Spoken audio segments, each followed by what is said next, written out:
यार देखो जो भी है, अब ठीक है बाकी भी टीम्स ने रिजल्ट प्रोड्यूस करे, हमने ये भी देखा कि भाई जापान की टीम की इतनी बात हो गई, जापान ने ठीक है हराया भी समूह को, नेपाल को भी चैलेंज किया, लेकिन आप यहां पर देख लो एशिया, ईस्ट एशिया पैसिफिक में जो टॉप टीम्स हैं, चाहे ओमान ले लो, यूएई ले लो, नेपाल ले लो, इनकी सबसे ज्यादा बात हो रही है। हाँ, सही बात। इसके अलावा समोआ, जापान, बट उनके पास प्लेयर्स कहां के हैं, इधर उधर से जुगाड़ किए हुए।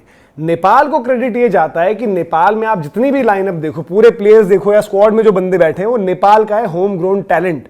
और उसके साथ साथ मतलब ठीक है क्रिकेट का पैशन वहां पर जबरदस्त है, फैंस की वो तस्वीरें और वो सब आता है, बट बड़ी अच्छी चीज है, हम वो ट्राई सीरीज वाली बात करते हैं बार बार कि ट्राई सीरीज में पारस खड़का जो वहां के सबसे पहले एक खिलाड़ी थे ना जिनको जाना दुनिया ने, मतलब जिनकी बात होती है, फिर संदीप लामिछने का बना, बट पारस खड़का मैं ट्राई सीरीज का बार बार जिक्र करता हूं भाई। कमेंट्री में जब मैंने उनको सुना, एक तो बहुत सटीक एनालिस्ट, बहुत जबरदस्त कमेंटेटर, अपनी क्रिकेट पूरी घोट कर पी रखी है, उस जर्नी का पार्ट भी नहीं, उनके मुंह से मैंने वो शब्द सुने, मैं हैरान भी था और मैं इंप्रेस भी रहा कि भाई हम लोग नेपाल में इन्वेस्ट कर रहे हैं और हमारा सिस्टम तैयार है, और हम किस पर फोकस कर रहे हैं, first class cricket. First class cricket पर जो जो टीम्स करेंगे काम, उनके प्लेयर्स आपको आगे डेवलप होते हुए दिखेंगे। और नेपाल जिस मायने में बाकी इन सबसे अलग है, ओमान की टीम जो लास्ट मैच जीती है, पूरी इंडिया पावर, जतिंदर जी, हमारे बिष्ट जी हैं उसमें, और साथ ही साथ अपने शुक्ला जी। यार मनोज देखो एक चीज आप याद रखो, जिस टीम की फैन फॉलोइंग है एसोसिएट नेशन में, अगर आप देखो नामीबिया की फैन फॉलोइंग, ज्यादातर टैलेंट लोकल, बीच में वीसा को वो लाए थे, वीसा चले गए, पर वो भी एक तरीके से अफ्रीकन, एक तरीके से कॉन्टिनेंट शेयर ही करते हैं, बॉर्डर टच होता है। आपकी फैन फॉलोइंग ही तब बनती है जब आपका लोकल टैलेंट उठता है, इसका मतलब आपके वहां पर क्रिकेट पॉपुलर है। अगर आप असेंबल्ड कंप्यूटर तैयार करते हो ना इधर उधर से लाके, तो फिर वो मजा नहीं आता। असली मजा नेपाल इसीलिए दे रहा है, वहीं के लड़के, वहां पे क्रेज, वहां पे फैन फॉलोइंग। 2014 का मुझे वर्ल्ड कप याद है जहां ये टीम नजर आई थी कि यार नेपाल की भी टीम आई है, और अपनी बॉलिंग से वहां भी इन्होंने इंप्रेस किया था कई टीमों के खिलाफ। इसमें एक और फैक्टर है, देखो पॉपुलर तो बांग्लादेश में भी बहुत है, पॉपुलर पाकिस्तान में भी बहुत है। अब खैर इनकी सिचुएशन अलग है, जैसे थोड़ा सा कहोगे आपकी पाकिस्तान डिक्लाइन हुई है पहले के मुकाबले, बांग्लादेश जहां पर थी वहां से गिरी है, पैशन वहां पर भी बहुत है, बट देन यहां क्या हो रहा है कि क्रिकेट पर काम हो रहा है। अभी भी इनको कुछ एरियाज आइडेंटिफाई करने हैं, नेपाल को जहां तक जाना है, नेपाल को अगर फंसना नहीं है, इनको चाहिए टॉप ऑर्डर में भी, जैसे कुशल भुर्तेल इनके अग्रेसिव है, अग्रेसर का रोल प्ले करते हैं, बट कंसिस्टेंसी नहीं है। या तो वो हो जाए रोहित पौडेल, या तो भाई सेफ्टी वाली क्रिकेट खेलनी है तो आप लगातार खेलो, कंसिस्टेंट नहीं है ना वो, ना उनके पास कंसिस्टेंसी है ना इंपैक्ट है। तो इनको टॉप 3 में अगर एक प्लेयर ऐसा मिल जाए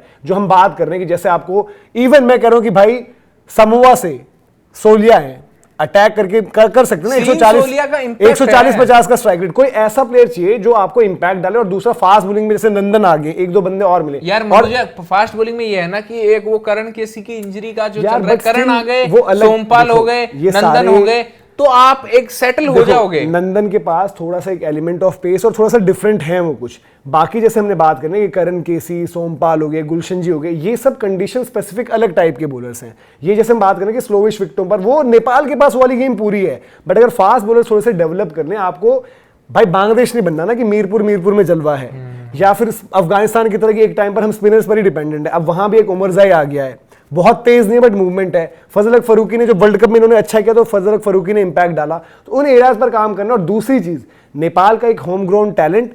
अब आ जाते हैं कि भाई नेपाल इंडिया बॉन्ड, नेपाल की क्रिकेट को उठाने में बीसीसीआई और इंडिया का भी बहुत बड़ा किरदार रहा है। उनके खिलाड़ी यहां पर आकर स्टेट्स के साथ अलग अलग प्रैक्टिस, आकर अलग अलग जो है यहां पर वो फैसिलिटीज, ट्रेनिंग फैसिलिटीज देते हैं। और बीसीसीआई और क्रिकेट एसोसिएशन ऑफ नेपाल, इनके बीच के रिलेशन, आपने इतनी बारी नेपाल के जो ऑफिशियल्स हैं, टॉप ऑफिशियल्स, उनसे सुना है कि भाई सीरीज प्लान्ड है, वो आकर जो है स्टेट्स के साथ सीरीज खेलते हैं, क्रिकेट खेलते हैं, तो थोड़ा एक्सपोजर इनको भी। मैंने ये भी सुना है कि सुपर किंग्स की एकेडमी में भी प्रैक्टिस कर, सुपर किंग्स की एकेडमी में बहुत लोग, इवन जब आपकी विजिटिंग टीम्स, पहले न्यूजीलैंड ने भी किया, अभी वेस्ट इंडीज का भी कुछ प्रोग्राम चल रहा है, तो ये, बट ये आपने अपॉर्चुनिटी खोल रखी है ना एक, ये अफगानिस्तान के लिए भी किया इंडिया ने। अफगानिस्तान का होम क्या था कुछ टाइम, नोएडा से पहले आपको देहरादून भूल गया, उत्तराखंड, हाँ, देहरादून, नोएडा, ये सेंटर्स आपने प्रोवाइड करे, तो वो एक है। और बीसीसीआई को इसीलिए भाई एशियन क्रिकेट सर्किट में, इसलिए बीसीसीआई की इज्जत इतनी है कि जो आपके ग्रोइंग नेशन है, उनको हमेशा बीसीसीआई ने आगे से आकर हेल्प ही किया है। और नेपाल भी उस कड़ी में है। नेपाल के लोग जो है इंडिया या इंडियन क्रिकेटर्स या फिर बीसीसीआई को इसलिए भी वो रिस्पेक्ट और प्यार देते हैं कि उनको एक म्यूचुअल रिस्पेक्ट, एक उनको दिखता है कि उन्होंने सपोर्ट किया है। और हमेशा जो हम बात करते हैं भाई कि उनके क्रिकेट को लेकर भी, चाहे वो जब इंडिया ने भी खेला, इंडिया के प्लेयर्स, आपको याद होगा कि नेपाल की क्रिकेट की जो बड़ी तारीफ करी थी एशिया कप के टाइम पर भी, जब एशिया कप हुआ था उन्होंने बोला यार कि आप लोग बड़ी अच्छी क्रिकेट खेल रहे हो, बड़ी जबरदस्त क्रिकेट खेल रहे हो और अच्छा आप इसी तरीके से ग्रो करो। तो ये सारे फैक्टर्स ने यार मनोज, वो जो आप बोल रहे हो वो बात हम जब जीते थे ना, मैं और धीरज भाई बैठे थे, तो हमने कही कि यार एक बंदा 3 में डिसाइड कर ले कि मैं अटैकिंग हूं, एक अटैकिंग ऑप्शन मिल गया, 6 ओवर में आपने 55 रन 60 बनाने शुरू कर दिए, आप बहुत स्ट्रॉन्ग टीम बन जाओगे। इंप्रूवमेंट की बात है वो तो सबको ही करनी चाहिए, बट हम कह रहे हैं कि देखो इनमें से कुशल भुरतेल का एक, जैसे इनकी एक पारी आ गई तो उस दिन हमने बोला भी था कि सबसे बड़ा पॉजिटिव ये है अगर ये लगातार करते रहे वो चीज तो वो सॉर्ट होगा। बट देन रोहित पौडेल पहले कंसिस्टेंसी, फिर देन इंपैक्ट भी तो बढ़ाओ यार। T20 क्रिकेट अब चेंज हो गई है, ये आपको हमेशा ओमान टाइप की कंडीशन, शारजा टाइप की कंडीशन नहीं मिलेंगी कि गेम 140 से 160 की रेंज में डिसाइड हो जा रहा है, क्योंकि आपके पास उन सर्फेसेस पर खेलने के लिए बॉलर्स हैं। जब आप कहीं और जाओगे तो वहां पर जब सर्फेसेस थोड़ा सा, साउथ अफ्रीका वाले गेम में भी जो ये प्ले में रहे वहां पर भी फैक्टर सर्फेस का था ना, तो इनको जो मैं कह रहा हूं कि तैयारी इसलिए थोड़ा सा पावर हिटर्स अटैकिंग जो ऊपर हो, नीचे इनके पास सारे हैं मारने के लिए। ठीक है आजकल दीपेंद्र अपने टाइगर का उस तरीके का फॉर्म नहीं है, बट वो अटैकिंग ऑप्शन है। कुशल मल्ला पता नहीं कब जागेंगे, अगर नहीं जाग रहे तो आलम को ही खिला लो भाई। फिर आपके पास गुलशन जी की हमने बात कर दी, सही बात है। इवन जो ठीक है अभी हम बात करें भाई सोमपाल कामी, करण केसी, जब ये पूरे सारे लोग अवेलेबल होंगे, इनकी भी वो एबिलिटी है नीचे से वो जो कंट्रीब्यूट करते हैं, तो वहां पर काम हो जाता है। लेकिन ये चीज है, बट नेपाल को ये तो हर चीज भाई देखो, उनके फैंस भी बड़े गर्व से कहते हैं भाई कि हमारे लड़के तो अपने ही हैं सारे, हमने कहीं से बाहर से टैलेंट नहीं लाया, तो ये टैलेंट उन्होंने बनाया है। वहां पर क्रिकेट पर इन्वेस्टमेंट हो रही है। नेपाल की जो एसोसिएशन है, क्रिकेट एसोसिएशन ऑफ नेपाल, उन लोगों ने सही चीजों पर काम कर रखा है। मतलब जो चीज को बढ़ाना है उसको बढ़ाना है, सही जगह सही लोग होंगे और सही टैलेंट को पिक किया जाएगा करप्शन के बिना, तो आपको डेवलपमेंट नेपाल जैसी होती हुई दिखेगी। और आने वाले 5 साल में आप देखिए, मतलब हो सकता है बड़ी बड़ी टीमों को हराएं, पाकिस्तान को हराएं, ऐसे बड़ी टीमों में आप मतलब यार अब उनके हिसाब से तो अभी तो मतलब पाकिस्तान को टक्कर देने के लिए तो बैक करोगे। हाँ, पाकिस्तान, अफगानिस्तान, वेस्ट इंडीज को लपेट ही दिया।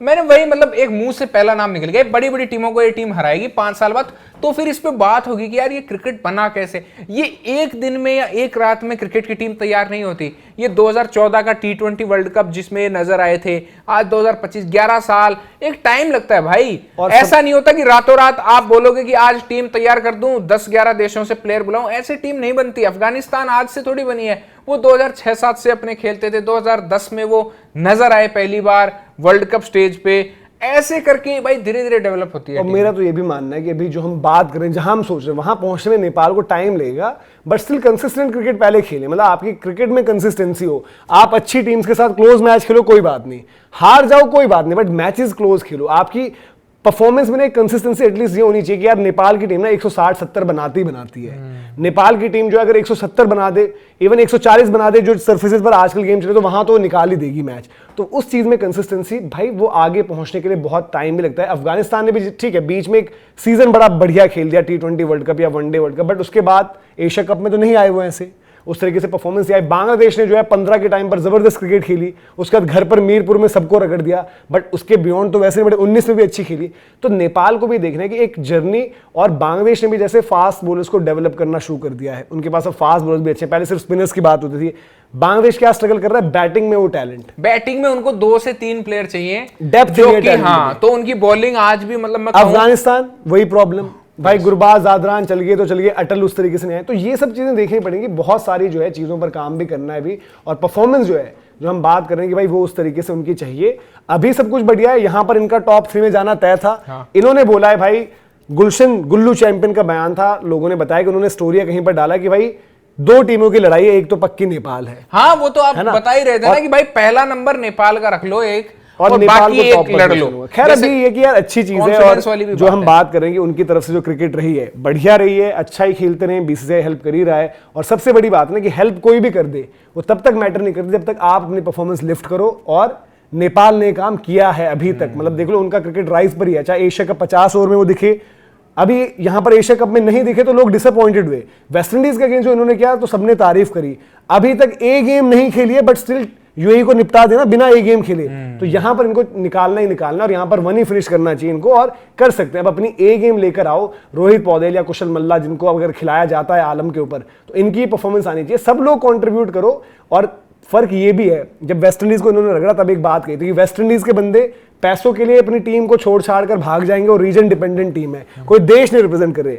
नेपाल के बंदे अपनी कंट्री के लिए वो है ना, अपनी कंट्री के लिए करना चाहते हैं। देश की बात जिसके मन में नेपाल है, का झंडा भाई, नेपाल के फैंस, उसके लिए ये सब कर रहे हैं। हाँ, इमोशन देश के लिए वो होता है ना, देशभक्ति, वो नेपाल के खिलाड़ियों में नजर आती है और कहीं ना कहीं वही नेपाल की टीम को और बड़ा बनाएगी। जैसा कि मैं कह रहा हूं, मैंने तो उनके लिए रोड मैप रखा है कि 2032 T20 वर्ल्ड कप का उनको सेमीफाइनल खेलना चाहिए। इनफैक्ट अगर 30 का खेल लेंगे तो और भी बढ़िया है, लेकिन 32 तक तो उनको, अगर वो नहीं खेलेंगे सेमीफाइनल तो फिर वो भी उन्हीं देशों की तरह हो जाएंगे कि ठीक है, उठे बैठे गिर गए, ये वाली बात। मैं उसमें खुश होऊंगा कि अगर वो वहां पर एक कंटेंडर के तौर पर भी रहे, बढ़िया भी करे, क्योंकि यार T20 क्रिकेट उस लेवल पर खेलने के लिए जहां पर हम बोले कि सेमीफाइनल, दैट मींस आप India, Australia, England, south Africa, New Zealand, इन टीमों से बेहतर होने हाँ, तो की बात इसलिए मैंने 7 साल का टाइम दिया। बट 7 साल में आपको देखो मैचेस उनको कम मिलेंगे, ये भी आपको ये अब उनको यार आप थोड़ा हेल्प मिल जाएगी, इसीलिए बार बार यही चीज इफ एवरीथिंग। यार अफगानिस्तान का भी किसने सोचा था ना यार, अफगानिस्तान कंसिस्टेंसी नहीं है ना, हाँ। पहुंच तो बांग्लादेश भी जाती सेमीफाइनल में अगर वो अफगानिस्तान को हरा देती।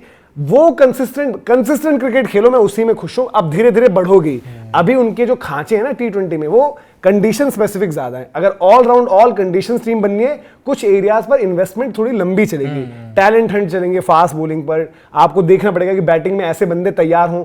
फेयरलेसनेस तब लाओगे जब आपको नीचे 1-2 बंदे कंसिस्टेंट रहेंगे। भाई आप जाओ ऊपर खड़का दो, बाकी अगर फंसेंगे भी तो हम लोग संभालने के लिए 150-60 तो हम ले ही जाएंगे। तो ये खैर देखना होगा कैसे रहता है। हाँ यार, यही मेरे को लग रहा है।